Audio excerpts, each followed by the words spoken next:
Today, only in the WNBA can this take place. DeWanna Bonner quitting on her team. Folks, people ask for trades all the time in the NBA and the NFL. All the time it happens. DeWanna Bonner quit on her team. The Fever front office run cover for her. Yet in some deluded, self-entitled way, she has the audacity to manipulate this situation, somehow throw it on the fans, and ask for an apology. DeWanna Bonner thought she could walk away from Caitlin Clark and the Indiana Fever without consequences. But what followed wasn't just fallout, it was an explosion that rattled the entire WNBA. Suddenly, the once respected veteran became untouchable. Not a single franchise wanted her, not even for free, from star to outcast. Bonner's fall from grace is deeper than anyone expected. Yeah, so Bonner's gone. DeWanna Bonner's gone. Snake oil saleswoman Stephanie White. You know, oh, we're in constant communication. She's good. She's day to day. Snake oil saleswoman. Snake oil saleswoman is there. So what really went down behind the curtain? Why is a league that prides itself on unity now turning its back on one of its own?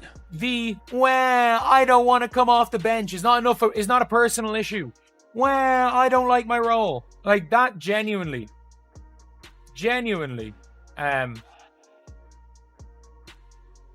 is like, it's just not good enough. When DeWanna Bonner inked her deal with Indiana, it looked like a dream combo.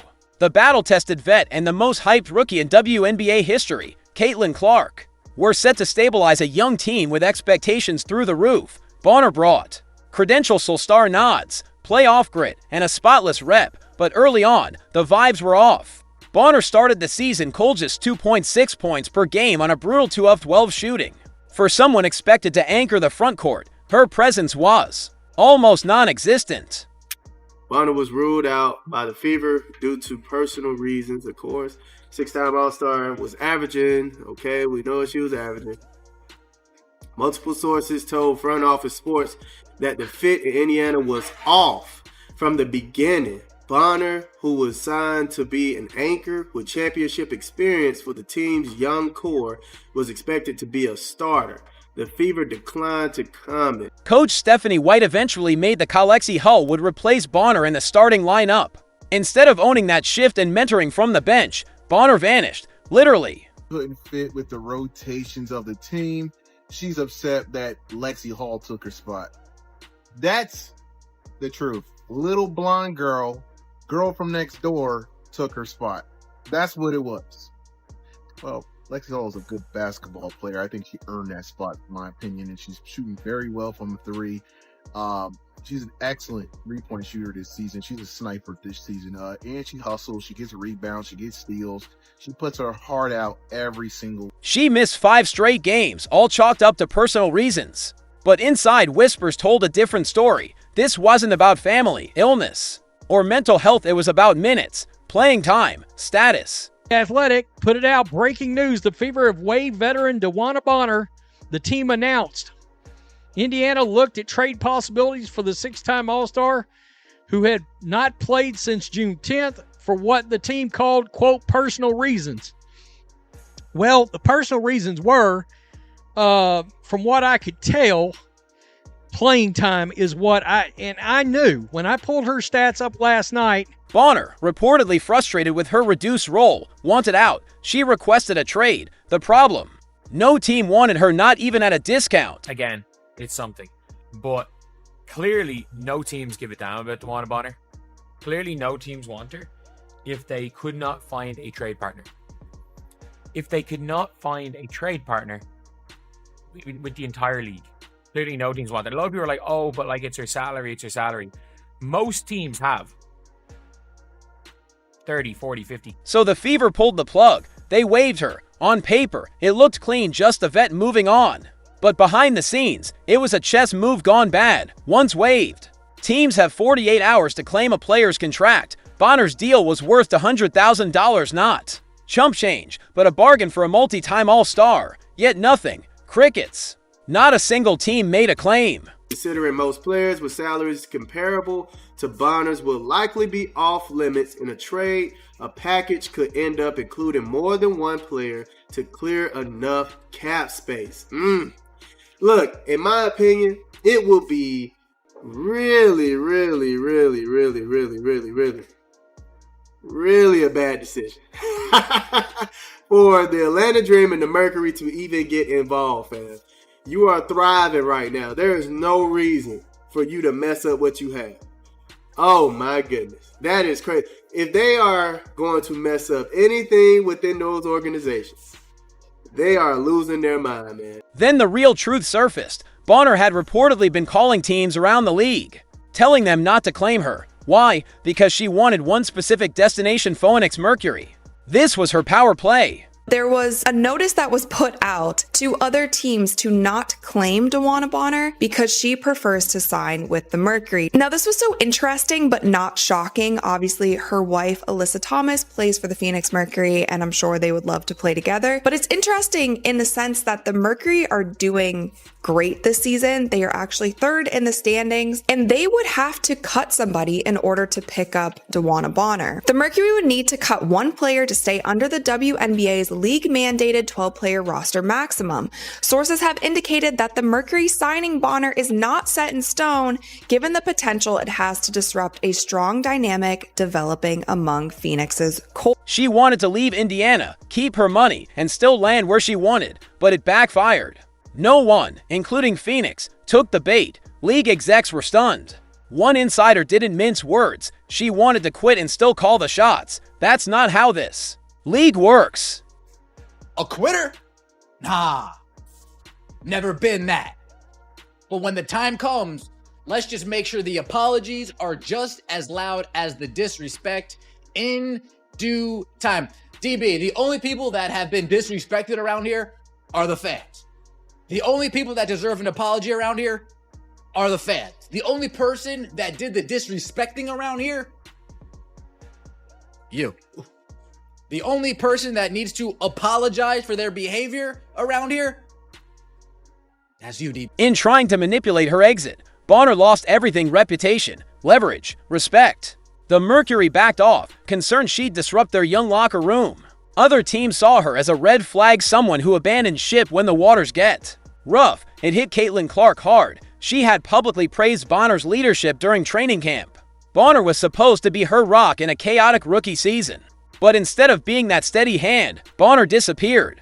She left a locker room full of young players scrambling, fans confused, and a franchise blindsided. Then came her press release, thanking the Fever and pretending it was all mutual. For Indiana fans, it felt like betrayal dressed in politeness. At the end of the day, look, I'm not annoyed about her wanting to leave. I'm actually not annoyed about her wanting to leave because she's a waste of $200K right now. I'm annoyed about her taking 6 games off, and then all of a sudden, when more questions are asked about why she's gone and people are fearing the worst, it turns out she just wants to get out of there. You have people fearing the worst for her family. You have people fearing the worst for everything. You have people saying that they hope everything's good with DeWanna Bonner. It turns out she apparently is just pissed off that she wasn't starter. The Fever were already hanging by a thread. Damaris Danis was injured.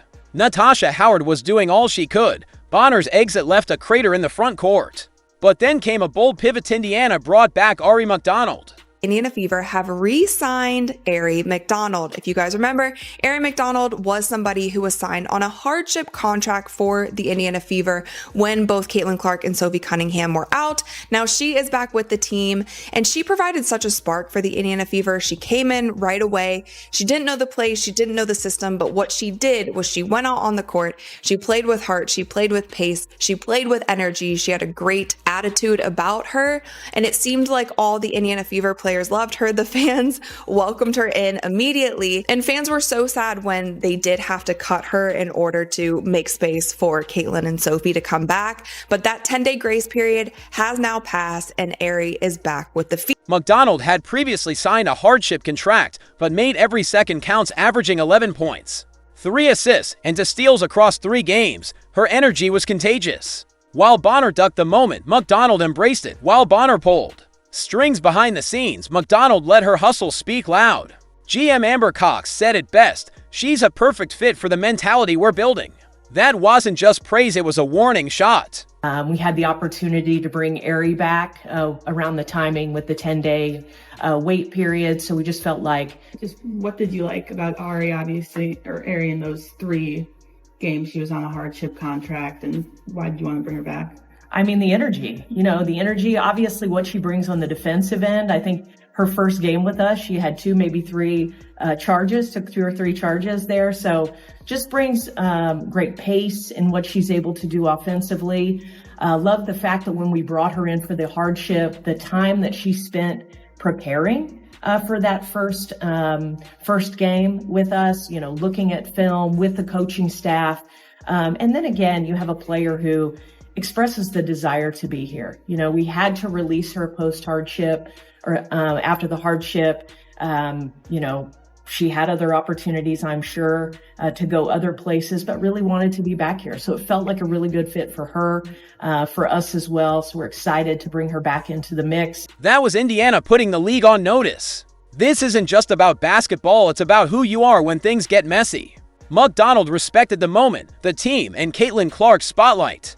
Bonner saw Clark's fame as a threat. McDonald saw it as an honor. This wasn't a bench swap, it was a cultural reset. Bonner chose pride, McDonald chose purpose. And that purpose lit a fire under the Fever, but make no mistake, Bonner's behavior was just a symptom of bigger problem, a growing generational divide inside the WNBA. Veterans who built the league quietly now face a spotlight they never had one now. Centered on a 22-year-old rookie, and not everyone's handling it well. DB, come on, man. That's tough. That's tough. That hurt, man.